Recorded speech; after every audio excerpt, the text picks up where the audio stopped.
Cubs are in trouble, Cap. I hate to tell you. You don't think so. Shea, you and I, we do think so. Another loss yesterday, 5-1 to the Brewers. A wasted start of Justin Steele. He was brilliant once again. They're 4.5 back. They can't hit. The bullpen can't get anybody out. Shot or no shot, Jed Hoyer cannot afford to wait until the trade deadline to improve this roster. That's a shot. There's absolutely moves to be made. When I see Luis Arias go to the Padres, now again, they gave up a lot to get him, then don't tell me that there's not going to be moves made in May. There are. And June is going to be here at the end of the week. So Saturday is June 1st. Time to take some of the prospect capital. You have a top 3 farm system on every list. Let's use it or bring it up here to the big leagues. Let's go. 100% shot for me, and I think Cap nailed it. You saw Luis Arias get moved. I think teams are more motivated than usual to make some moves early. You don't want the well to dry up. Like Luis Arias, to me, is going to start looking like a missed opportunity a little bit for the Cubs, because don't tell me you couldn't find a spot for a guy who's won a batting title, Silver Slugger, and plays like 7 of 9 positions. It just... There are so many teams that should have been involved in that move, and it felt like it happened under cloak and dagger in the quiet of the night. Probably did, because they got a really good package of prospects back. I think 4 in the Padres' top 50 or top 100, whatever. It was a decent haul that the Marlins got back for him. I just feel like if you're the Cubs, you got to look at this, and you need a bullpen arm, and I think you need a bat. And there's got to be places that you can find them. I don't know what those spots are. It's not my job to look for them. But if Luis Arias is getting moved as early as he did, a batting champion, I have a feeling there are moves to be made. Whether we know about them or not, that's Jed's job to find them and make them. This is a team that can win the division. They got to start acting like it. Okay, you're telling me that Toronto at 5 under 500 with the Yankees at 37-18 and the Orioles at 34-18. You ain't running them down. You tell me they wouldn't be motivated maybe to move some money off their payroll, like a Bo Bichette, who I could play at third base? White Sox got him hot. They certainly did, Yeah, and now he's rolling. He doesn't make a lot. They might be more inclined to sell like George Springer, or I think they have Kevin Kiermaier in their outfield. I don't need Kevin Kiermaier. I don't need either of those players. Offense, Yeah, no. I don't need either of those players. You're telling me that the Angels, who are 13 under, aren't going to be motivated to move money? Are you telling me that the Marlins, who are 19-36, the Phillies have the best record in the National League at 38-17, they're not going to be motivated to move somebody? The Rockies at 19-34, there are teams that, if you come correct, you can make a move. The Angels are going to beg you to take Anthony Rendon. They're going to come to you hat in hand. Is he playing at all? I have no idea. I haven't watched Angel baseball. The only reason to watch was Mike Trout, and his leg exploded. Joe Adell is having a very good year for the Angels. They're not moving Joe Adell. No, they're not, but put a little respect on his name. That's fine, but they're not moving Joe. Like Arenado. Rendon's the only player I think that they would really be highly motivated to move on from. Yeah, He's not big on baseball. He's out. He hasn't played since April 20th. Yeah, he hates baseball. That was his quote earlier this year. I'm more than a baseball player. I don't really like playing the game. Like, what are you talking about? Yeah, his grand total of 0 home runs and 3 RBIs and an OPS of 632. He's been out. He's on the 60-day IL. If I were one of the 6 Angel fans, boy, would I hate that guy. He robbed them blind. You know what, though? $64 million. He got the ring. He got the bag. And now he's in early retirement. He did it right. He makes their Pujols contract look team-friendly. How'd you like to be the Rockies and have Chris Bryant?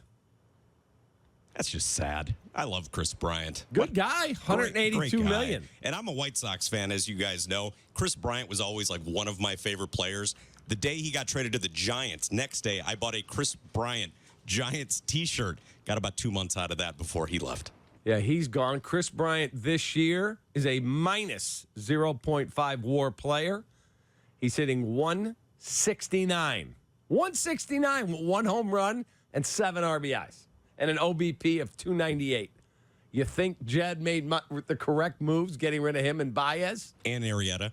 And Arrieta. Well, they just released him for being Well, you got to give Jed some credit, though. He knew when to cut bait for being a jackass. Yeah, how long can he ride that wave? Remember he got into it with Bruce Levine over take your mask off when you ask me a question? He's a prickly pear. I'll say that. They said get out. How long can Jed Hoyer ride the wave of not making bad moves?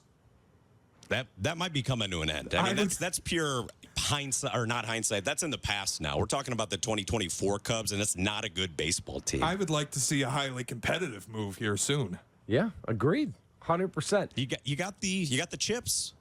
I've heard about this great farm system for years. When are they gonna add? You can't just trade the kids. They might play good for someone else.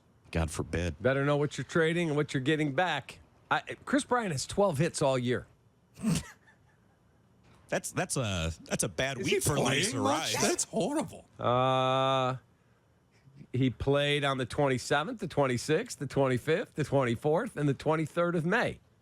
Yeah, he is. 169 batting average. Can I interest Nice. you in an Andrew Benintendi to the Cubs? Now pass. Thank you. Speaking of Andrew Benintendi, let's go to the White Sox briefly. They've lost 6 in a row. They're down to 15-40 on the season. But Saturday, a rare outburst from skipper Pedro Grifol after the White Sox were nearly no hit by Kyle Bradish. Pedro Grifol went on to say after the game they were bleeping flat. He was very, very hot in the postgame. There it is right there. And I was shocked because, listen, I work all these White Sox games. I'm cutting this audio. I'm listening to Pedro every single day. He has never sounded like this before. But after the game and the next day as well, some of the players were asked about Grifol's comments. A few of them, including Corey Lee and Gavin Sheets, who have been 2 of the better hitters on the team this season. They seemed to disagree. They kind of pushed back on the idea that the team was flat. They said, hey, listen, we're playing a good team. We ran into a great starter. Kyle Bradish is very good, and that's just kind of what it was. We have not heard them. Yeah, I'm not. Oh. They haven't heard that either. I haven't heard any of it. Hinting toward a possible divide in the clubhouse. Shot or no shot, Pedro Grifol has lost his locker room. Shot. He lost it a long time ago. Absolute shot. You cannot go a year and a half of being terrible and then finally show us a little fire and be like, yeah, I'm the rah-rah guy. No, dude, it's too little too late. You know when I was growing up in Detroit in 2006, Jim Leland took over the Tigers. It took him 12 games to say, you guys suck. And then they got hot. 12 games. What's it been for Pedro? 180? Yeah, well, there was a difference. He had talent on that 06 Tiger team better There's than this nothing talent. on this team. This team's horrible. Still, I'm making the point. Last year's team had a little bit of talent. He had no juice. This No. guy just has no juice. That clubhouse can't be interested. This is true. A good friend of mine was just with. He's friends with a couple of the players. He was just with one of them. They got together and hung out, and player said, our manager's incompetent. That's a quote. Incompetent. Damn. Not good. Yeah. I've said it for a month. I would fire Pedro Grifol this morning. I don't think Done. they've fired a manager in season since Gene Lamont in '95. Is that right? Shay, do you remember Well, that? there was a managerial change. sounds right. When Tony stepped away. Sure. But he had cancer and That was a heart health issue. related. It wasn't a dismissal. That's correct. Well, Even Bevington finished out the season. My thing with Pedro, too, is like we know what the season is. It's a lost year. Just flat out losing and being terrible does nothing for you because you can't be in the lottery. The highest you can pick is 10th. You're going to bring up the young guys. Brian Ramos has already been up. Colson Montgomery's coming up at some point. You cannot bring them into a clubhouse where there's some lack of accountability or a divide between the veteran players and the manager. You're going to toxify their life. You can't do it. These guys have to have promising starts to their careers if the White Sox want to turn this ship around. Pedro ain't the guy to do it. Ship with a P, right? I said ship. With a P. And by the way, Like the what is it? The Kohl's commercial? I just shipped my pants. Shipped. yes, correct. Take it easy. Let's just make sure we pump the brakes. Said it on the commercial. Let's pump the brakes on the Colson Montgomery love. He's hitting 220 in AAA. Getting on base, though. At a 337 clip. It's not earth-shattering. It's not Mike earth-shattering. Talkman numbers. It's not Mike Talkman numbers. That's true.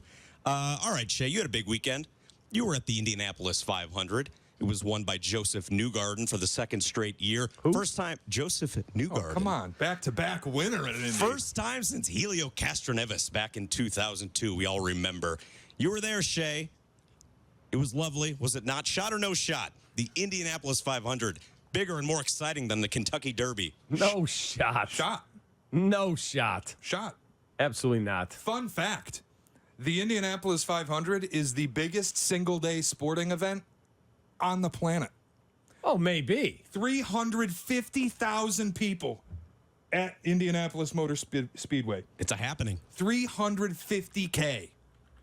I don't know what the TV ratings are like. I know they black it out in Indianapolis. They didn't this time because there was a 4-hour rain delay and they wanted to make sure if people left, they'd be able to watch. I can tell you, nobody left. People stuck around for 4 hours and it was full 4 hours later. No mint juleps, though. And it's fantastic. The Derby, 2 minutes, whatever. Like, I got to sit around and watch all this coverage for hours. Yeah, but there's other for races. a 2-minute payoff. By the way, I don't care about let me ask you a question. Give me the audience. Which had a higher amount of people watching, the Derby or the I'm sure 500? it was the Derby. Despite nearly a 4-hour weather delay, the Indianapolis 500 averaged a preliminary total audience delivery. That includes NBC, Peacock, and all NBC Sports digital platforms to combine for 5.344 million people watching the race.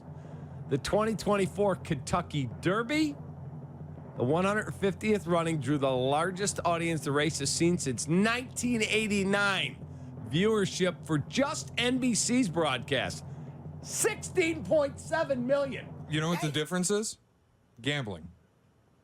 If the Indy 500 were more accessible for gamblers, it would be more popular. It's accessible on your phone. Of course it is, but people don't know. And like horse racing, they're born and bred together. Whatever. Horse racing is gambling. And gambling now is legal and as popular as it's become. That's a huge difference. Yeah, whatever. I think the Indy is better because, honestly, it's more exciting. It's boring. The Kentucky Derby is my sex life. A bunch of foreplay for 2 minutes of satisfaction. Oh. I'm good. I'm good. I'm watching it. I don't need it. The Indy, I'm having a good time. I'm there for 3 hours. The race is exciting. This race last weekend was fantastic. Boring. Because they had a big pass in the third turn. Yeah, it was great. There was a pass on the start-finish line in the final lap, and then the lead changed again in the final lap. It was incredible. Sorry, I missed it. Kevin, one more quick. One more quick one? Yeah. All right. How about a little NBA? Luka Doncic and the Mavs have taken a commanding 3-0 lead over the T-Wolves. They can close out tonight. Kyrie and Luka have been carrying the load. Now, we all know about Doncic. He's been a star for years, but he's finally taking that next step. Shot or no shot, could Luka be the face of the NBA going forward? I'm going to say no shot, but he's certainly going to be right there in the top 5 or 6. My favorite player in the league is Anthony Edwards. And he's getting his lunch eaten. That guy is a monster. They're out of gas. Once they beat Denver, they were out of gas. That was their title. They're done. They need to continue to develop. Yeah, they're done. But Anthony Edwards, that's my guy. I'm going to say shot. I like watching Luka. He reminds me of myself a little bit. Not me. He's a little hefty, likes playing video games, just goes out and balls. Talks. He's a chatter. Yeah, like makes me believe that guys like me can do it.